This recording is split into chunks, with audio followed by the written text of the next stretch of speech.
Alhamdulillah, terima kasih ya Allah kerana telah kurniakan aku seorang imam yang bukan hanya memimpin aku masuk syurga, tetapi sampai ke Eiffel Tower. Tuan-tuan, waktu tu boleh lepas bergaduh dengan suami kita tau, tak pergi mana-mana, cuci sekolah tak pergi mana-mana. Tuan-tuan, waktu tu kita rasa apa? Betul lah orang kata, kalau jodoh tak ke mana-mana, memang tak ke mana aku, duduk je kat Penang ni. Contoh kan, kawan aku dah sampai ke Paris dah. Kan? Kenapa tuan-tuan? Sebab kita banding.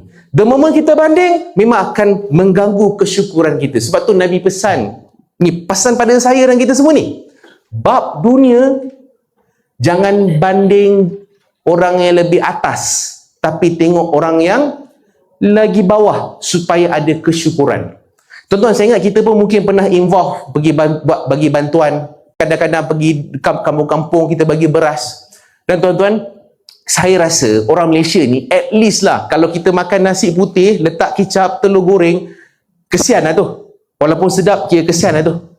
Tapi tuan-tuan, dekat KL, saya pergi bagi bantuan dengan Pusat Zakat Selangor. Bila tim kita orang bawa beras, memang ni duduk KL ni, diorang rasa seronok sebab diorang kata, kami dah berbulan dah tak makan nasi, terima kasih bagi beras. Saya terfikir, beras pun korang tak ada dekat rumah. Bagi kita, beras tu basic lah tuan-tuan.